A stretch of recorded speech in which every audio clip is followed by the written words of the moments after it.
Hey all, thank you for joining me today. We're going to be covering Chapter 6 of Lindsay Gibson's Adult Children of Emotionally Immature Parents.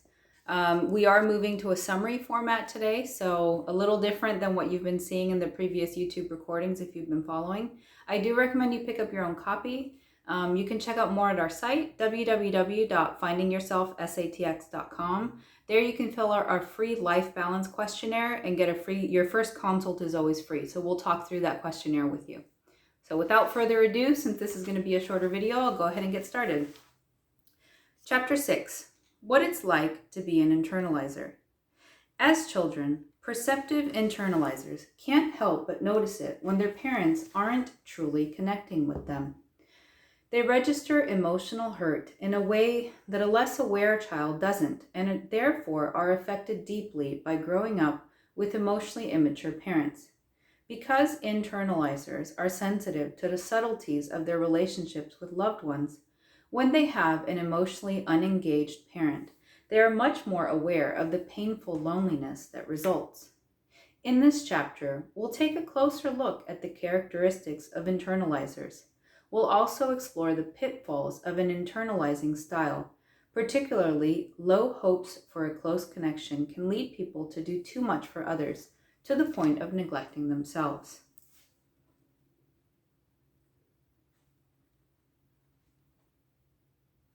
One second, sorry. Internalizers are highly sensitive and perceptive. If you are an internalizer, you may wonder how you ended up being so alert to other people's inner states. It could be that you were prompted to be so attuned to the feelings and needs of others by something as basic as your nervous system. Internalizers are extremely sensitive and, far more than most people, notice everything. They react to life as if they were an emotional tuning fork, picking up and resonating with vibrations from other people and the world around them. The perceptiveness can be both a blessing and a curse. As one client described it to me, my brain absorbs everything. I can't believe how much stuff I pick up on. It seeps right into me. Internalizers have strong emotions. Internalizers don't act out their emotions immediately, like externalizers do, so their feelings have a chance to intensify as they're held inside. And because they feel things deeply, it isn't surprising that internalizers are often seen as overly sensitive or too emotional. When internalizers experience a painful emotion, they're much more likely to look sad or cry, just the sort of display an emotionally phobic parent can't stand. On the other hand, when externalizers have strong feelings, they act them out in behavior before they experience much internal distress. Therefore, other people are likely to see externalizers as having a behavior problem rather than an emotional issue, even though emotions are causing their behavior. Internalizers have a deep need for connection. Because they're so attuned to feelings, internalizers are extremely sensitive to the quality of emotional intimacy in their relationships.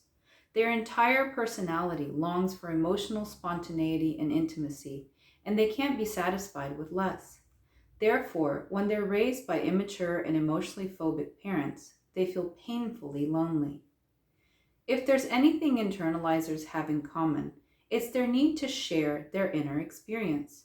As children, their need for genuine emotional connection is a central fact of their existence. Nothing hurts their spirit more than being around someone who won't engage with them emotionally. A blank face kills something in them. They read people closely, looking for signs that they've made a connection. This isn't a social urge, like wanting people to chat with. It's a powerful hunger to connect heart to heart with a like-minded person who can understand them.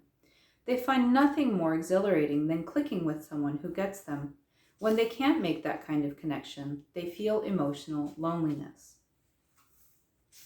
Internalizers have strong instincts for genuine engagement. Feelings of isolation and disconnection are stressful, but have you ever thought about why? Is it just less pleasant or less fun to be by yourself? Or perhaps there's something deeper going on, something so basic to humans that some of the worst punishments ever devised include shunning, ostracism, solitary confinement, and exile. Why is an emotional connection so crucial? She goes on to discuss some research by neuroscientist Stephen Porges. Understanding that connection is normal, not dependent. It's crucial that internalizers see their instinctive desire for emotional engagement as a positive thing, rather than interpreting it to mean they're too needy or dependent. Instinctively turning to others for comfort when stressed makes people stronger and more adaptive. Even if they've been shamed by an unresponsive parent for needing attention, their emotional needs show that their healthy mammalian instinct for seeking comfort is working well. Internalizers instinctively know that there's strength in being interdependent, as all mammals evolved to be. Only emotionally phobic, emotionally immature people believe that wanting empathy and understanding is a sign of weakness. Forging emotional connections outside the family. Due to their perceptiveness and strong needs for social engagement, children who are internalizers are usually adept at finding potential sources of emotional connection outside the family. They notice when people respond to them warmly, and they naturally seek out relationships with safe people outside the family to gain an increased sense of security. Many of my clients have warm memories of a neighbor, relative, or teacher who made a huge difference in helping them feel valued and attended to. Others found similar support from pets or childhood buddies. Internalizers may even feel emotionally nurtured as they resonate with the beauty of nature or art. Spirituality can also provide this emotional nurturance, as internalizers experience and relate to a greater presence that accompanies them no matter what. The relationship between avoiding engagement and emotional immaturity. Most emotionally immature people tend to be externalizers who don't know how to calm themselves through genuine emotional engagement. When they feel insecure, instead of seeking comfort from other people, they tend to feel threatened and launch into fight, flight, or freeze behavior.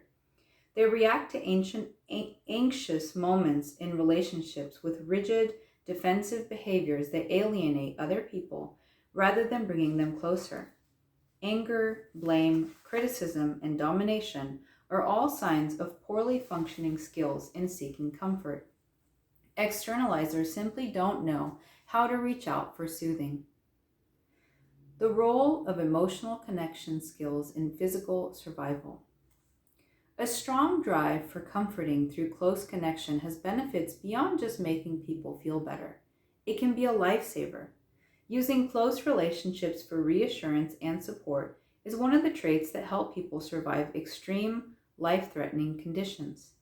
If a person's only way of coping is to fight, flee, or freeze up when things become stressful, imagine how hard it would be for that person to endure a lengthy survival challenge.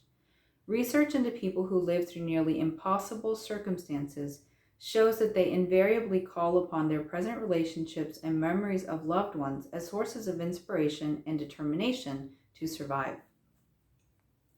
Internalizers tend to be apologetic about needing help. They become invisible and easy to neglect. They get on by limited recognition. And here she goes into recognizing childhood neglect. Emotional immaturity in parents guarantees that their children will experience significant emotional neglect. However, this emotional deprivation is often a silent and invisible experience for children. These children will feel the emptiness, but they don't know what to call it. They'll grow up suffering from emotional loneliness, but won't know what's wrong. They'll just feel different from people who seem truly at ease.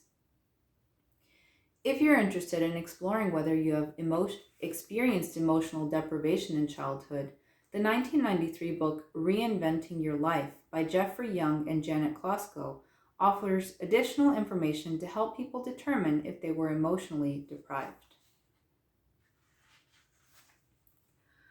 Learning to ignore one's own feelings. Children who had to become tough and handle things on their own may develop a rejecting attitude toward their own feelings. Perhaps they learn to keep distance from painful feelings they knew their emotionally immature parent couldn't help them with. Receiving only superficial support.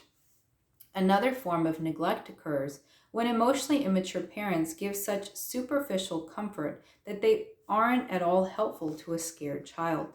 One woman remembered that whenever she was scared as a child, she knew she would have to get through it on her own.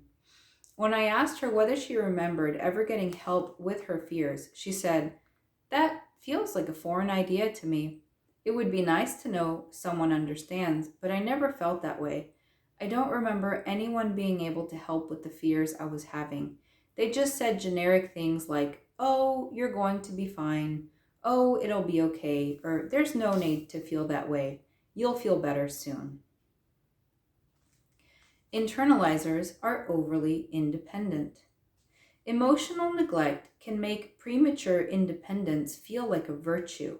Many people who were neglected as children don't realize that their independence was a necessity, not a choice. I've had clients describe this to me in a number of ways, such as, "I've always been the one looking out for myself. It's nothing I can't handle myself. I don't like to rely on anyone." And "You should be able to do it without anyone else. Don't let them see you sweat." Internalizers don't see abuse for what it is. They do most of the emotional work in relationships. Adopting compensatory cheerfulness. Especially when their parents are depressed or emotionally flat, internalizing children may take on a cheerful, lighthearted role, trying to bring happiness and liveliness into an otherwise somber family climate. Doing emotional work for parents. Emotionally immature parents avoid emotional work if they can. As a result, they may not deal with their children's emotional or attention problems or difficulties at school, leaving the children to flounder on their own. When their children need emotional support, these parents are especially unhelpful. For example, they may be dismissive when their child feels hurt or rejected by peers. Instead of trying to understand their child's social predicament, they toss out useless or flippant advice. Ultimately, children learn that these parents simply won't do any emotional work to help them with their hurt feelings. Overworking in adult relationships.